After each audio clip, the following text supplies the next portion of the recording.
CityEngine is has one main window that essentially is comprised of different things. The most important thing here is in the middle. That's the so-called viewport, where you can navigate through your 3D scene. In this webinar, we transmit the audio, the screen in a limited frame rate, so this might be a little bit bumpy on your computer, but it is fluent here locally. So I'm using a 3D mouse to navigate here, to fly over this small scene here. So that is the viewport. Then we have this inspector window over here that is needed for for rule parameters. You can see the vertex locations, object attributes. You can see already parameters of the shape files that are used here. In this case, I clicked on an arbitrary street here in our small scene. You can see you have things like the street width, sidewalk width, etc. Then what's also important is this scene window over here, which is for example needed to adapt the scene light. The scene light here is comes with two important things: the solar elevation angle and the solar azimuth angle, and you can turn this the sun here, and you can see the effect later on when we have some 3D objects here in our scene. Then you have the navigator screen over here that that shows the structure of your scene, for example, of your CityEngine CityEngine folders. You can see I have several folders, several objects here, Saarbrücken, Lulea, and a newly created project called Ulm, which is just the small fraction of the city of Ulm in Germany. I'm going to close this now, and I'm going to open a different project in order to explain various things in CityEngine. So what I'm going to do is I'm going to open this Saarbrücken file here. You see it's now loading the various models, and there are like 5,000 models generated in this scene, and CityEngine asks me to whether or not it should regenerate the models on startup. I would not recommend you to click on remember this decision, because sometimes you really don't want to have the models just regenerated when you start CityEngine. So you really want to decide case by case whether you want to regenerate or not. So don't click on this remember my decision. In this case, I regenerate the models, and what you see here, that there's a bunch of buildings popping up.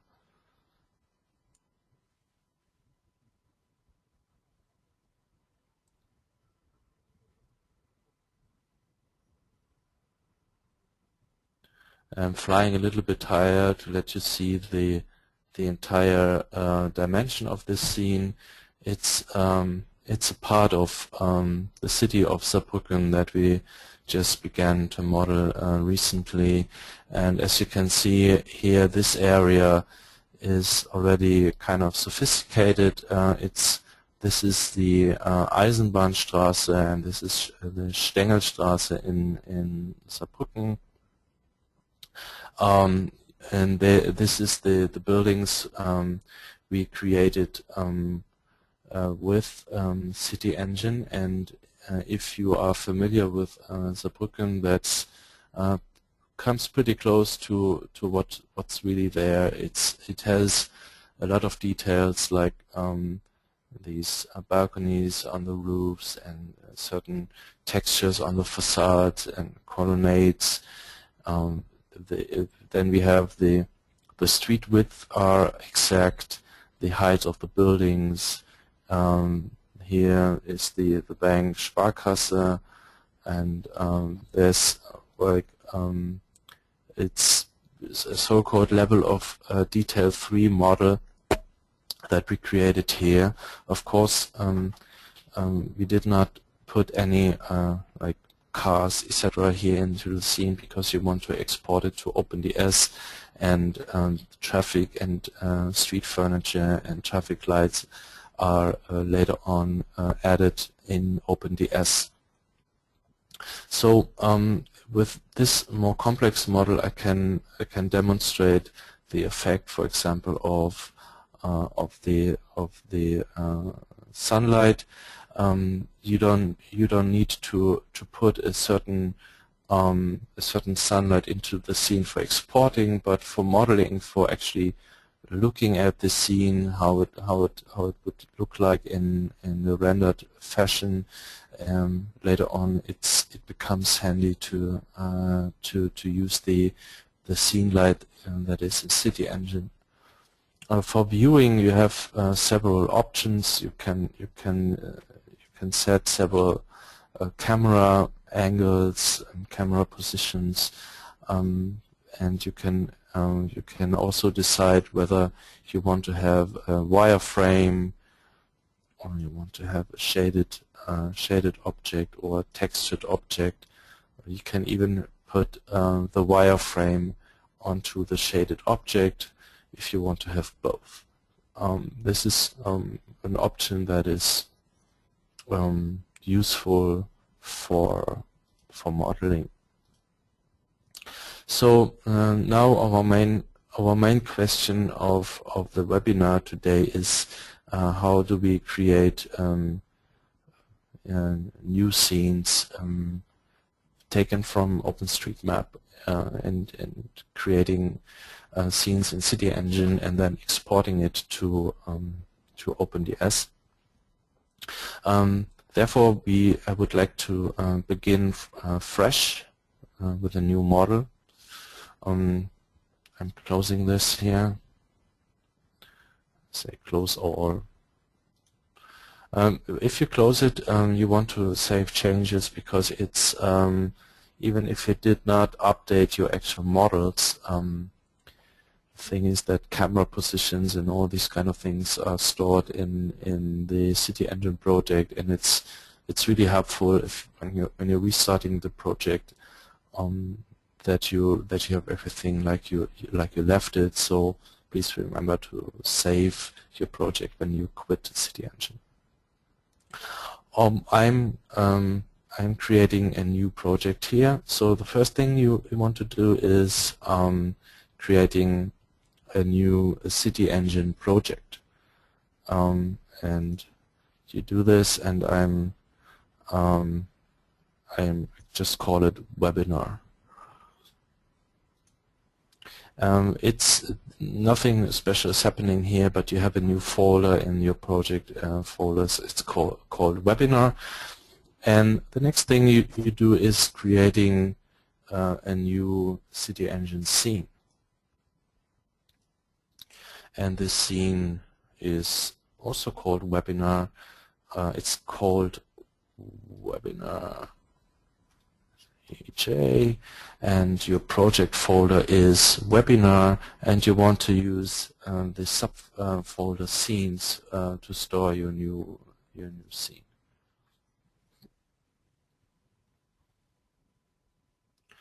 So then you're all set for starting. You have a blank sheet, a blank wall in front of you. and you can start doing something with it. What we do is we go to OpenStreetMap. That's www.openstreetmap.org, and you pick a location, like the one I picked here. This is in Ulm, city of Ulm in Germany, and I just took I just selected a small area here. Maybe that was not the most interesting area in Ulm anyway, so I'm going to pick a new one, and I'm going to what you do is you press export data, and then you can select this small window. You can select the area that you want to export. You can also go to a different location, like more the city center of Ulm here. Don't grow your export too big, because CityEngine OpenStreetMap will almost certainly fail exporting too many data. So depending on the load of the OpenStreetMap server, it takes more or less time to export the model, but of course the bigger it is, the longer you need to wait, and the higher is the probability that the export fails anyways. So I selected a rather small area of Ulm for our test, and I'm pressing export. You can see that that now we have to wait for an answer from OpenStreetMap, the OpenStreetMap server.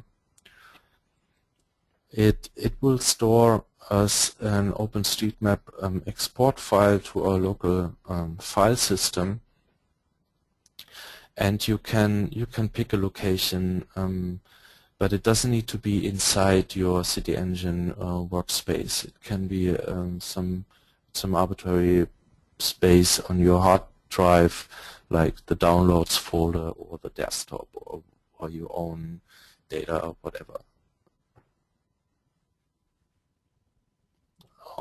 Waiting. As I said, depending on the current workload of the system, OpenStreetMap system, it might take longer or less long. While we are waiting, I go back to CityEngine and start explaining what we are now just about to do. So what we are doing is we are saying file, import, and we say OpenStreetMap import. Then we have a window popping up here where we can pick the file. As I said, it's not necessary to have it inside the CityEngine workspace. Can be on your downloads folder, and for now I just picked the most recent export I did from OpenStreetMap with this other area of Ulm. I'm going to repeat this with our new area once we have the map stored.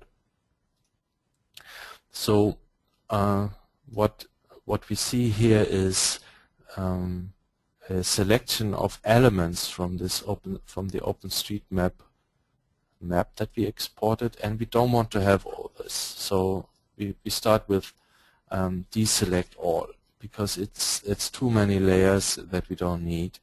We scroll down and go find the highway layer. It's right here. So you want to select the highway layer, and even within the highway layer, we certainly don't need everything. and I recommend to switch off footway, steps, path, track, cycleway, and unclassified and maybe even pedestrian, to really just, at least for your first projects, don't you unless you deselect some elements here, you will have too many intersections to take care of that you probably don't even need for your OpenDS project.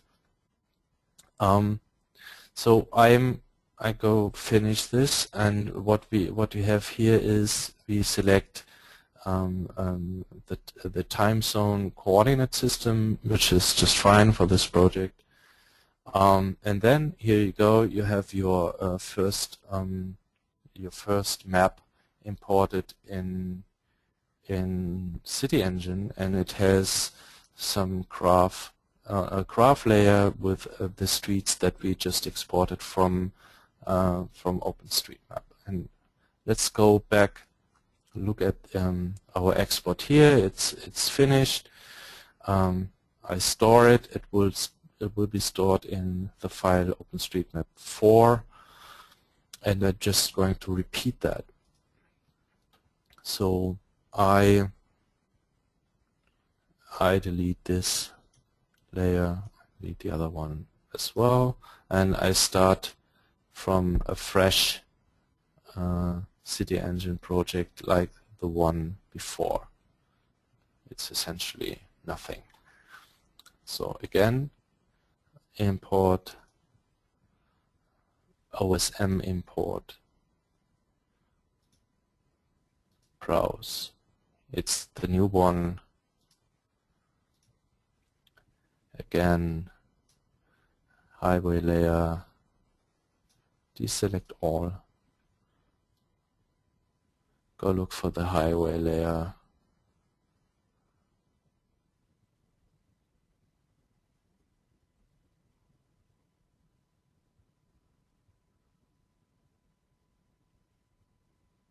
sometimes it's not easy to find all these layers here, but here it is, the highway layer, and inside the highway layer there's more selections because we have a more complex scene. And what we have here is we don't want to have proposed, we don't want to have path, don't want to have pedestrian, don't want to have elevator, steps, track, cycleway, and unclassified. We can leave the rest switched on.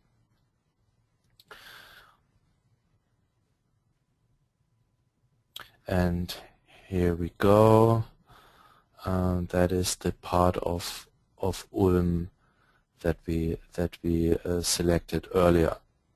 So it's all selected. Let's say deselect all, and then here you have your graph layer, and you can see that this is the area where the river is and all the streets. So the next thing we want to do is have a map layer underneath that gives us more orientation about houses, etc. And I recommend to use Google Earth for that. You can as well use Google Maps, but Google Earth is it's easier exporting. So what I have here, I have this area of Ulm. You can see that this is the river that we just saw, and this gives us a good orientation. I'm just comparing from where to where, so that we can maybe export something between these two bridges,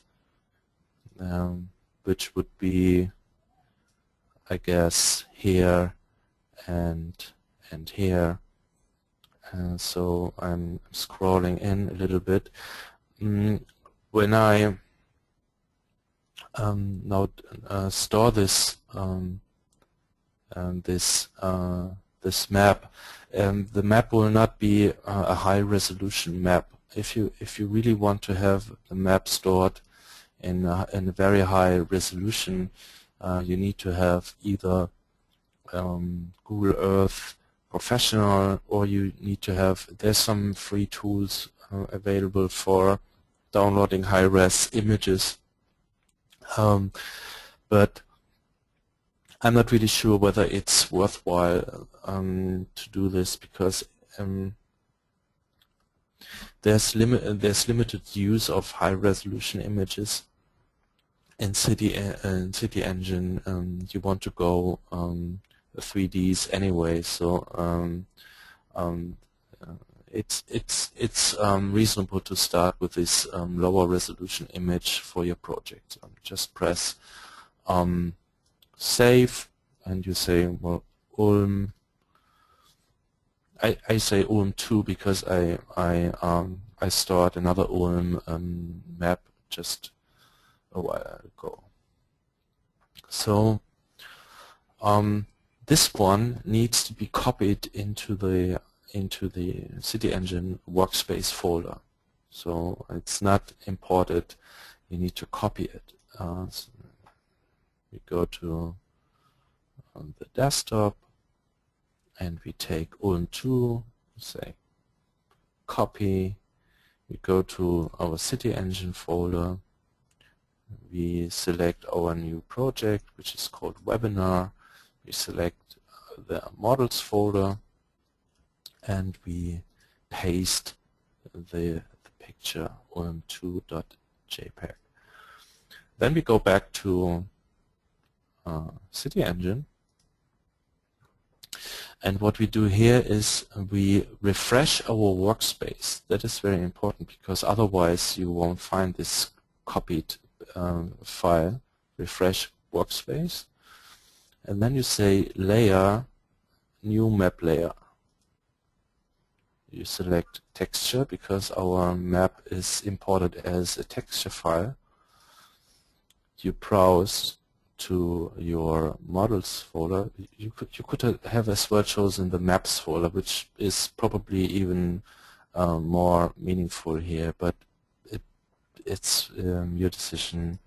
It doesn't matter. So next time probably use the maps folders for this kind of files. But now we have it in the models folder. That's fine. I open it, and we see two things here. It selects the size from the file, and it selects the offset from the project. So this is the decimal degrees of Ulm in Germany, and that's where we are going to put our map. It's supposed to be somewhere here.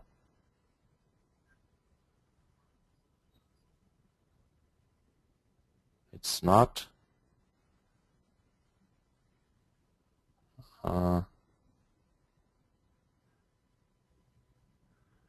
Something wrong here. I imported it, but it's not visible. Something went wrong. I go back to this project in a second. Just for now, to continue without interruption, I'm closing this, and I'm going to open the other one, what I did earlier. So Ulm, the same thing. I'm going to find out why this map was not imported. It's probably just a matter of what's visible. I can see that there's I can see now the graph layer here as well. There you go. So for demonstration, I switched on the setting shaded earlier, and with shaded you don't see any textures. and since our map is a texture, it was not displayed. So problem solved. I can close this again, and I open up the webinar again. Sorry for the confusion. So here we have our map now as well. You can see that it is sort of at the right position, but not exactly. You need to consider two things.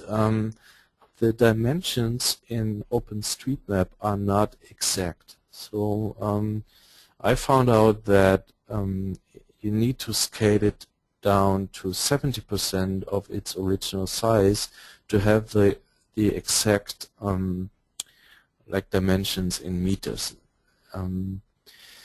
For exporting it to OpenDS, that's not even necessary, because you can have different scale factor in OpenDS that takes care of that. So if you're importing it and your vehicle is just a tiny little thing in a giant city, you probably chose an incorrect scaling factor.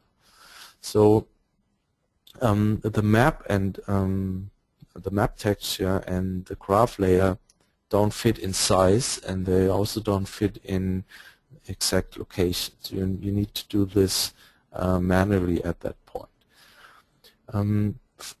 I just wanted to recommend you that if you go for a model of LOD 3 or more, means level of detail, and you want to use like measurements that you took on site, laser scans, like we do sometimes, and other things.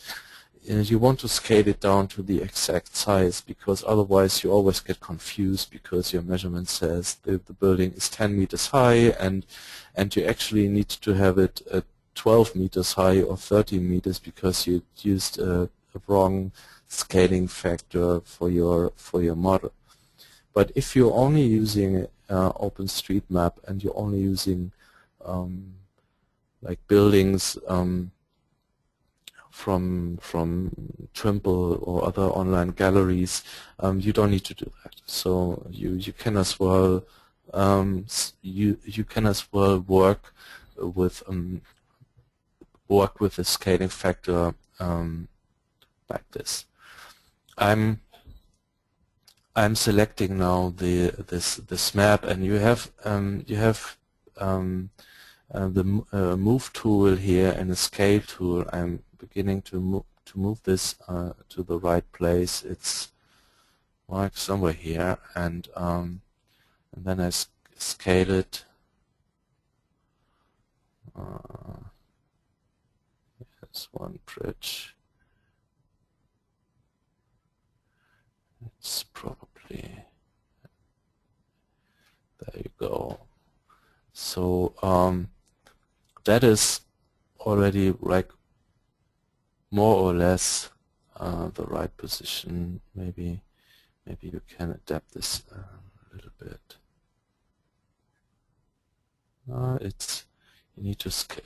So this bridge is supposed to be here. So these need to be a little bit larger.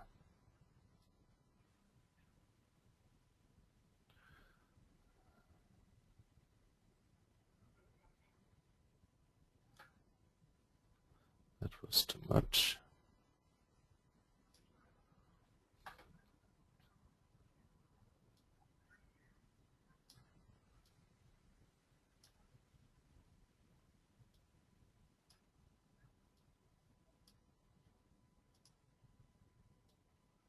I'm stopped talking just for a second because it's hard to talk and fiddle around with the sizes at the same time.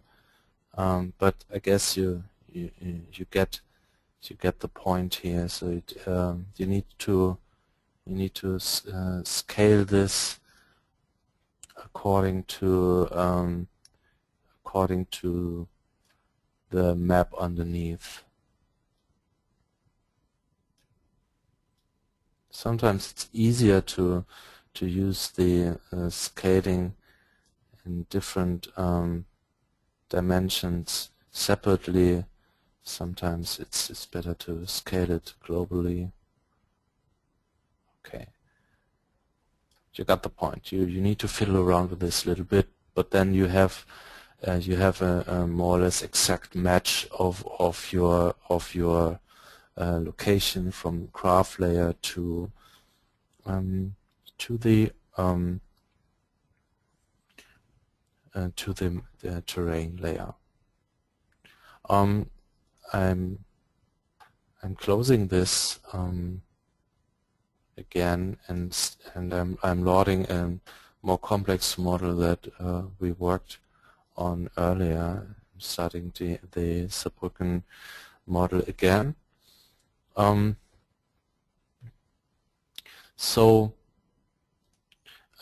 What is the difference between this model and the one from Ulm that we just saw a second ago? Well, you can see that that there's already a pretty decent match between the map layer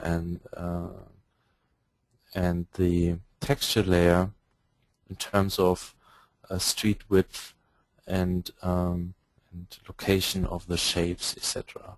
And then the other difference is that we have different layers already with objects. So I'm switching off layers. This is the actual texture layer, the map layer, taken from Google Earth, and this one is the graph layer. That is the layer that we imported from OpenStreetMap, and then there's a shape layer. So we need to assign things a certain shape. Lucky enough, when we import the graph layer from OpenStreetMaps, it already comes with a street shape. So we don't have to tell CityEngine that this is a street. It automatically gives the graph layer a shape layer, and it even stores the street names. That becomes very handy because you can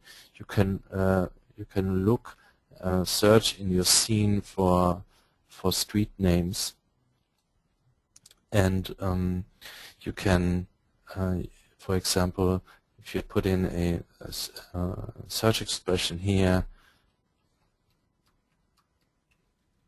Eisenbahnstraße, it would select all vertices here that correspond to the street Eisenbahnstraße. And what we also have is the model layer. So we need to assign now shapes a certain rule file, and the rule file determines, or the rule file creates the model that is built here. So switching off the model layer again, and you can see that if you click on it, you see that this shape is assigned to a rule called example modern street.cga. That is the rule file that creates the street, and it starts with the rule street, and you can assign it by clicking the assign button, and then you browse and find the rule that you want to assign it to. The rule set example modern streets is something that Esri provides for CityEngine customers, or CityEngine users, essentially. You can download it if you Google for example modern streets 2012. You will have no problem finding it, and you can download this entire project, copy it into your CityEngine workspace, and then you can use it. We created a slightly adapted version from example modern streets, but it's you can pretty well start your project with this. So then you can create streets that look like this. They have they put arrows here. When you have an intersection, you can determine the street width.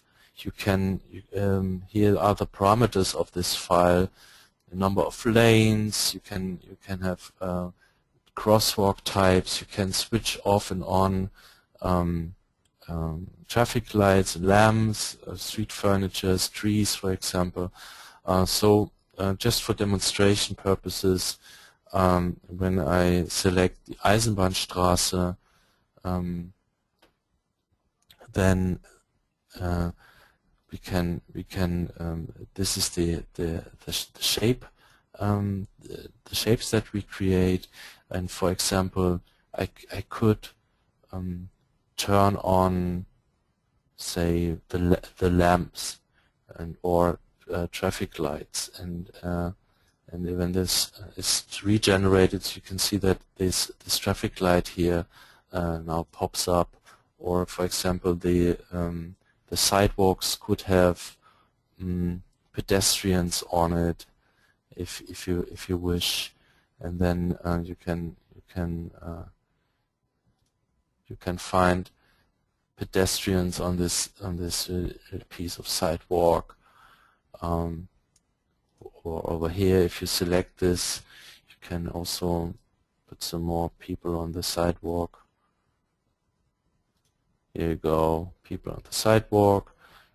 You could even have cars in your scene, vehicles, but clearly this doesn't make much sense if you want to export it to OpenStreetMap, because well, the cars would be in the way. So no cars. Okay. And also you don't want to have traffic lights and traffic signature, because this is something you want to control in OpenStreetMaps. Now, how about the houses? This is a rule file that we created by ourselves with using our own procedure called Paracat tool. It's procedural reality capturing, where we use data from laser scanners in order to create these the rules for CityEngine.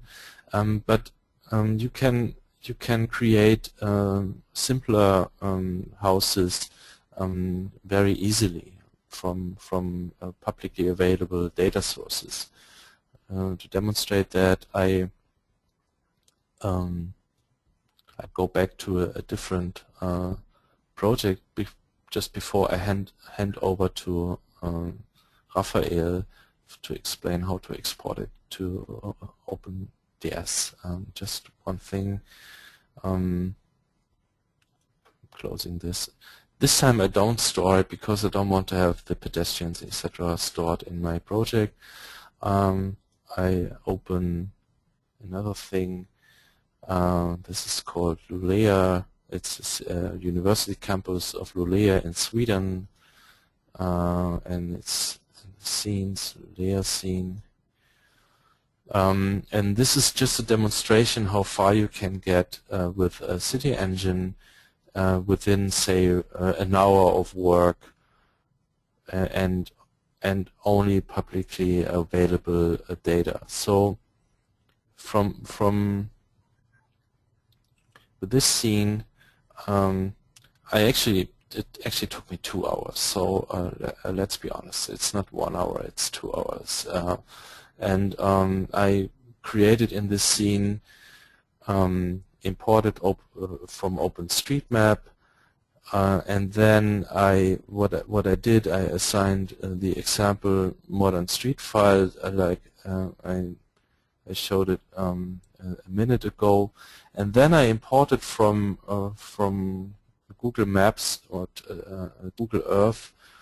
It links you to the Trimble on the 3D object online gallery. I just imported these ready-made buildings, and they are already geo-referenced.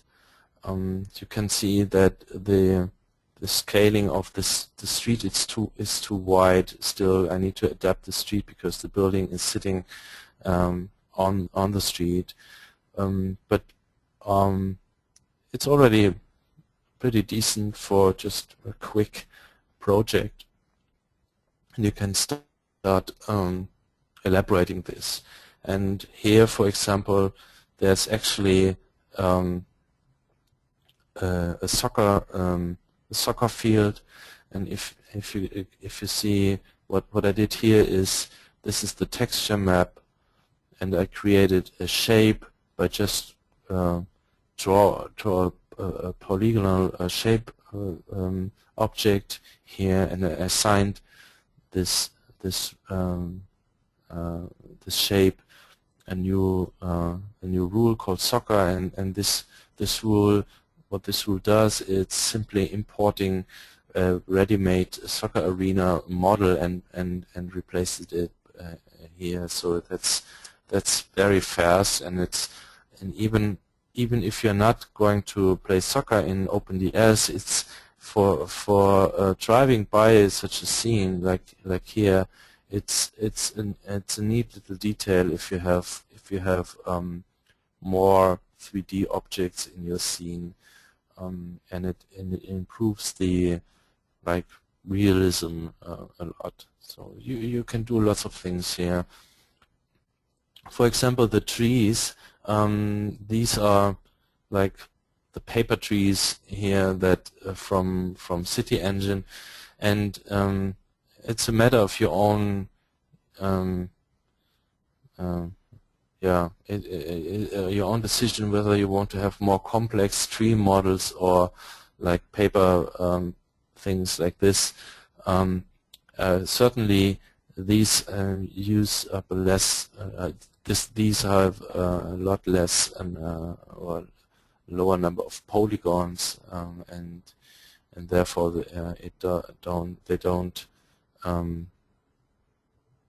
they are not a problem for the performance in OpenDS, but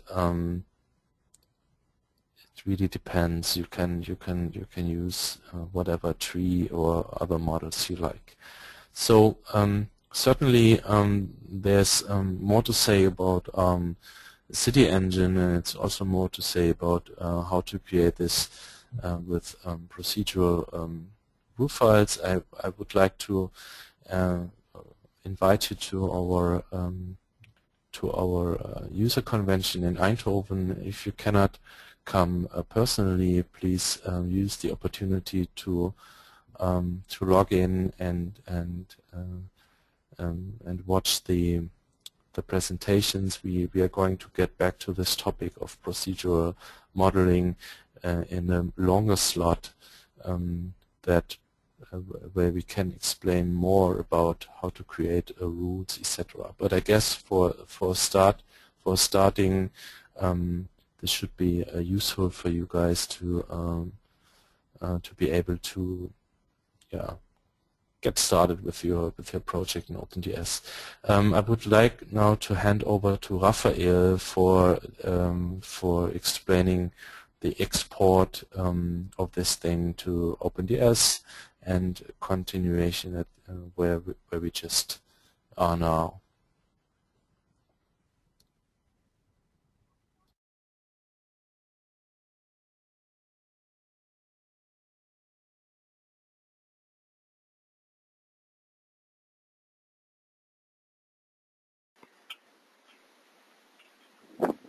So, hello and welcome from my side. I hope everybody can see my screen now. We changed computers and of course the speaker, and I hope this went well at everybody. So Christian showed you how to create these nice objects, and I'm going to show you how to load them into OpenDS as soon as you have ready such a model. Here's just a folder which would be an export from CityEngine. It contains lots of textures, and as you can select the format in which you want to store your data, we do store it as wavefront object. Then you also have a log file, a material file, and finally the object file. So this is another object, not one of those Christian has shown. It's just for the sake of easiness. It's not that big model. It won't take us too much time to convert it, and we will hopefully make it in the last remaining 5 minutes.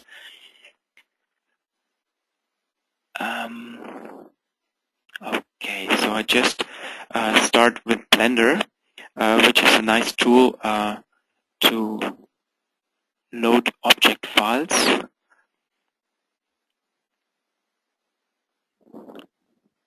This importer tool already comes with Blender. Just have to find the right path. Here's our webinar example. I select the object file, click on import, and here you have to adjust some settings. I can provide you a screenshot of these settings I selected, and as soon as you're ready you can click import, and you will see the street model as a 3D model. Before you've seen inside CityEngine these shapes which could be edited. Here they are complete 3D models. Can also render the camera here, but it's too close to the ground. So we skip this step and go on with exporting, because the object format is not the proper format you can export directly to OpenDS. You could do this, but we encountered lots of problems in the past. There were meshes missing and gaps in our model where the car could fall through. So I recommend you to use the object format just as intermediate format and use Blender or any other tool to convert to the final model format, which is called Ochre XML.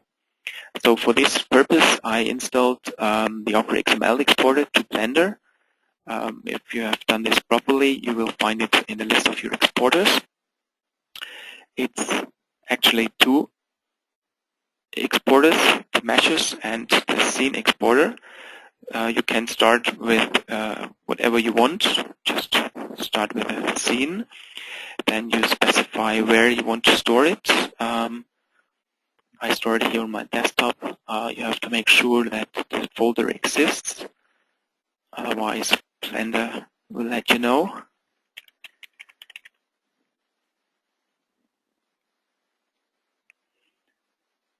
And you can specify a file name. So we can have a look again at this folder. Now I created a scene file which describes all our objects, our buildings, our streets, traffic lights, whatever, which are contained in that scene. But I need also the objects which represent these traffic lights, streets, and buildings, and therefore export the meshes as well. I copied the textures. This is quite important. Otherwise, you will have only grayscale models, and you have to make sure to have the right path here. As you have done this, we can click export, and some XML files will be generated. We can have a look at our folder. It's filling now with several building models. And at the very end, the textures will be copied. So I've decided to use a smaller model, as otherwise this process might take half an hour or even longer. Okay, now we're through. So we can close CityEngine again, and this is our output folder. You can see we have again all the textures, we have our model files, and somewhere here is a material file and a scene file where we can find a description how the models are arranged.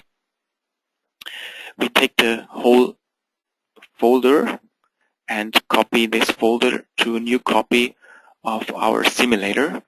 This is what we have here. This is a download from the OpenDS EU website of our binary files of the simulator. We go to the assets folder, and there you will find a folder called scenes, where all the scenarios are stored. You already have some if you have downloaded the assets from our website, and we just add the export from Blender here. It's 41 MB in file size, and now we have this in our scenes folder, but we cannot start it as we only can start driving task projects, so we have to create a new project. For that reason, we go back to the assets folder. There's also a folder called driving tasks. We just go there to the project folder and copy an existing one. Let's have the Paris one. And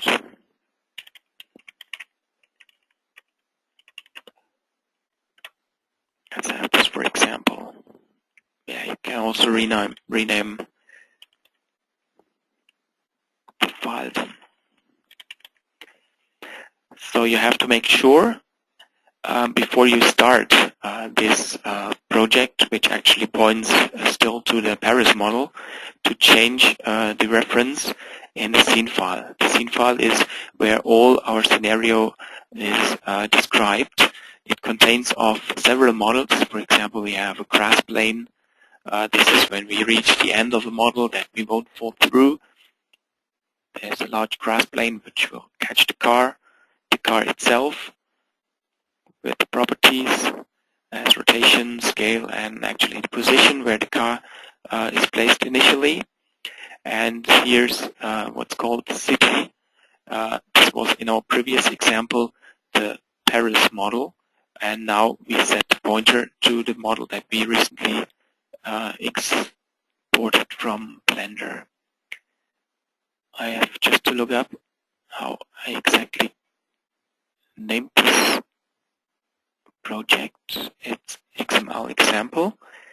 I just copy this to avoid spelling errors. It's in the scenes folder, subfolder XML example, and I just have to look up about the name of the scene file. It's city.scene, where the city is in capital letters. Okay, so I'm through with the scene, and I can start the simulator.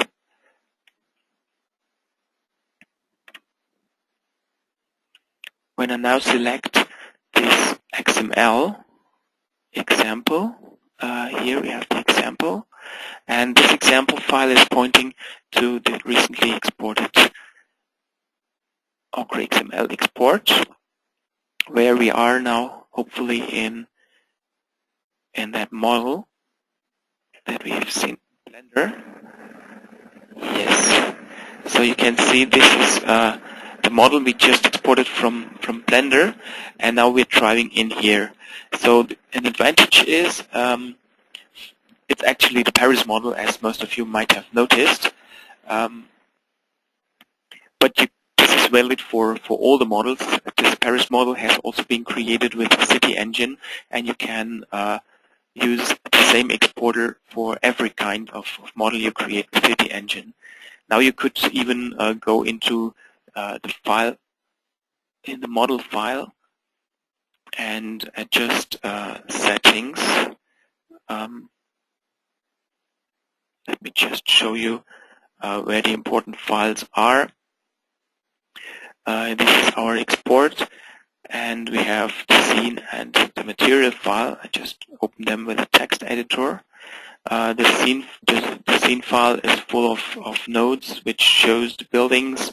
It's just a huge list of our streets and everything that is placed there with coordinates, rotation and scale, and also of course a link to the mesh file where the polygons actually are stored. These are the other files contained in our folder. And the other important file is the material file, which assigns, in this case, the textures to our models and some other color and light settings.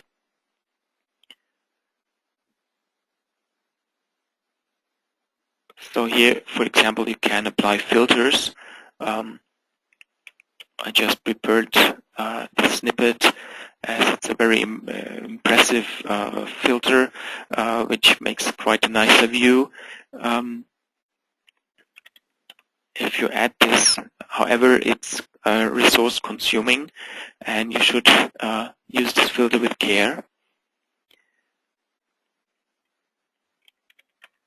Let me just apply it to some of the road textures.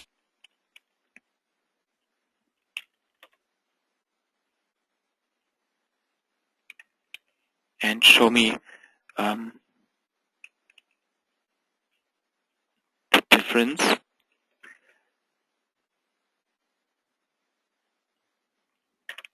I just start the same scene again, and now the lines shouldn't be that blurry as before. Of course, you can apply other filters here. You could also do this directly in the object file, so you can, as mentioned before, also load object files instead of these Ochre XML files. This might work, but as said, I recommend you to do it in that way, as we have bad experience with some CityEngine exports. So now in the center, you can see this center line is much more clear than before, where we had a blurry line. So this is the way how to do it with CityEngine exports. If you got further questions, I would say we can now enter the answer and question round. And for that reason, I can unmute your microphones if you like.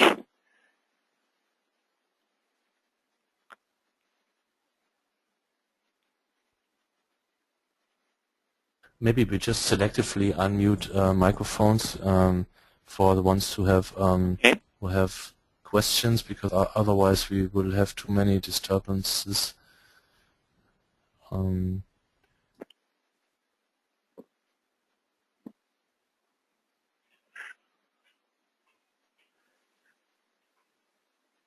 So currently there are no textual questions. Yes, there's a hand.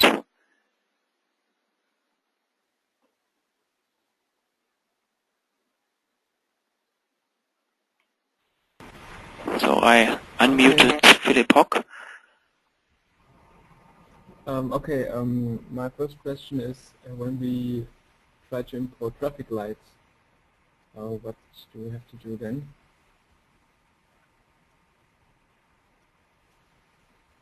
So you have to distinguish between importing traffic lights to CityEngine or directly importing traffic lights to a scene that you have created for OpenDS. Okay. So what do you want to do?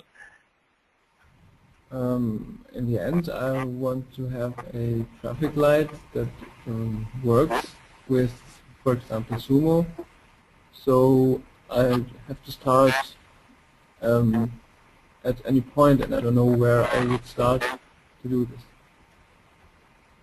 Okay, so this is not a major concern of CityEngine. This is something you could do with the means that are already existing in the OpenDS. There we have a specific traffic light object that is already working and contains some more semantics than just plain object. It's more as an object, as I already told. You can place it anywhere you like, and you can specify more semantic information. I would like to point you to our forum where this question recently was raised, and we gave detailed explanation. Maybe this might be a good starting point to read how others did. There we describe how you can place these traffic lights, how you can attach the semantic information, and last but not least, use the Sumo interaction. Okay. Thanks.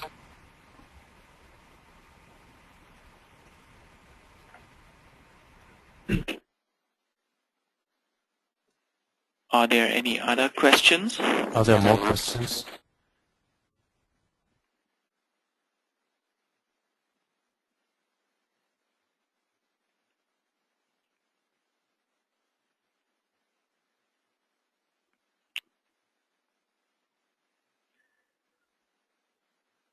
No more questions. So I hope you enjoyed our webinar. Philip is, hold on, there's another. Philip is Yes. asking something. So you can. Yeah, hello. And now a simple question. You talked later, before you talked about the route file for the streets to look so nice, and with all these routes you could apply. What could we get this from? Again, if you could repeat or write us in the chat how it's called. So yes, this is you can get the rules from example files. Raphael, please switch off your microphone. Okay. So hello.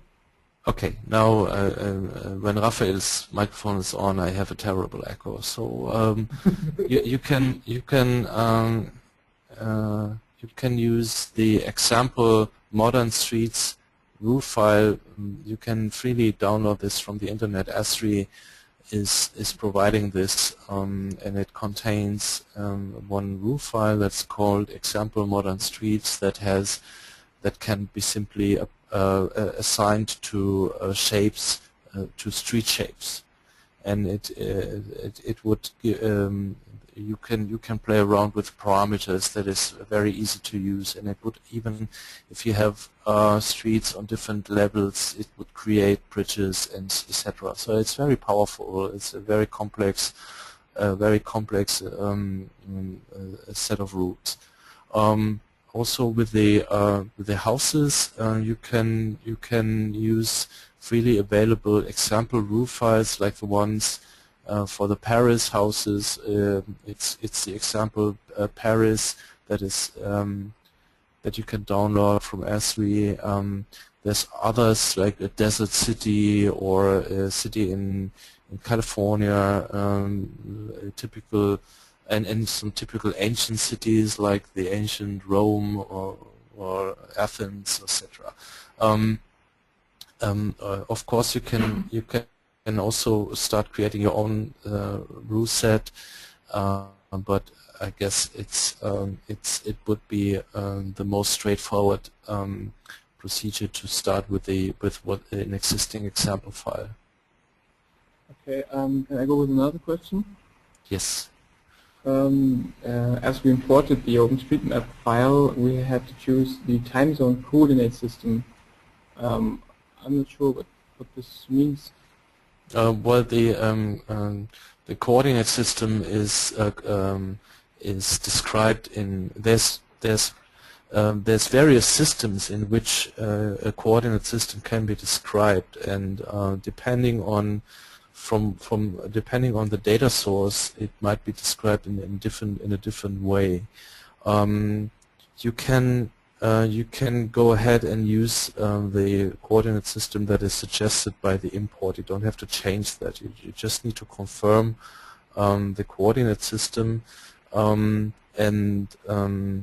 you don't need to do anything about it. It's only the way how coordinates are represented, and when you import it, for example, a scene in Ulm, there's a certain coordinate system that originally stems from the authority that created this part of or part of the map. Okay. And the purpose of the Google Maps image we took is just that we have a ground plane. Yeah, it's only for your reference. It's helpful. For example, when you import streets from OpenStreetMap, they don't have the right width. It's only they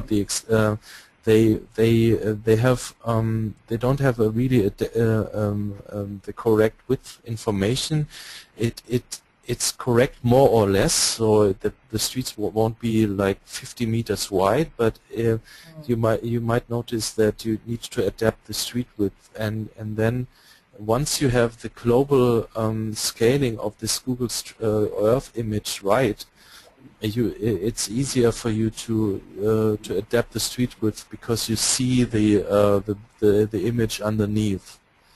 Okay, so this image is not shown in the simulator anyway. No. Okay. Well, you can export it as a texture, but you don't need to. So you can also delete it afterwards. It's only helpful for modeling. It's helpful for example, if you start creating the shape files, you can also make use of this texture layer by creating shapes that corresponds to the roof shapes that you see in the picture. But it's only I was only suggesting this because for modeling I also use it as a reference, an additional reference of things that are visible and roof and shapes and street width and street positions. You don't need to consider that OpenStreetMap is more or less correct, but you will notice that also the vertex positions are not 100% correct. So you can use the picture to adapt this. Once you have a global scaling factor and position, the picture will help you to correct the position of the vertices in the graph layer. Okay, and if I switch to, let's say, New York, there's a fully built city with models in Google Earth, for example. Mm-hmm. So can I go to Google and download those models, and then Yes. I don't have procedural geometry, so I would have real buildings. This is well, so I wouldn't say the buildings are not more real than the procedural ones.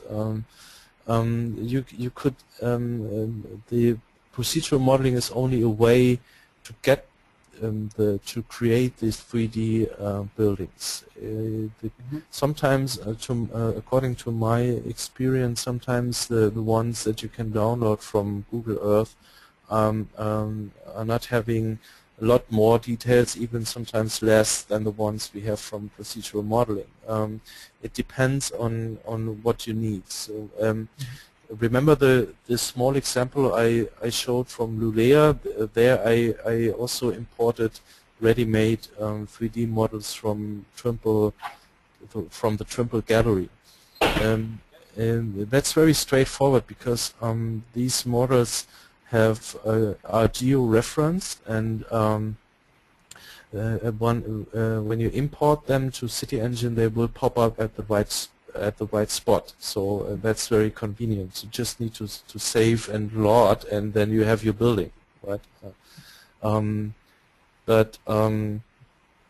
for certain applications in driving simulation, also in OpenDS, you don't want to have New York. You want to have like you want to have Ulm, for example, and I would doubt that, except for the Münster and some other like major sightseeing buildings, there will be not a lot of ready-made buildings in Ulm. Okay. So I've seen. I Okay. have no other questions. Okay, I've seen there's another question from Tigran. He has written, in CityEngine we can export, or better, we can import the buildings' footprints from OpenStreetMaps. He wants to know why we don't use them. Well, you can also import the building footprints from OpenStreetMap.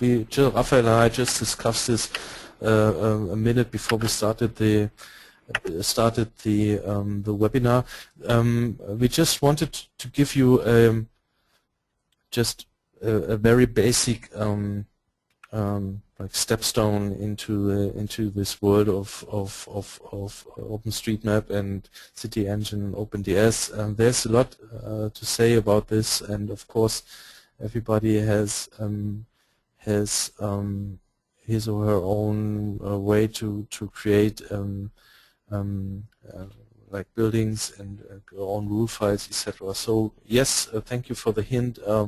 Maybe we will certainly show this when we do our webinar or our seminar session and the user convention. We will certainly look into this opportunity as well.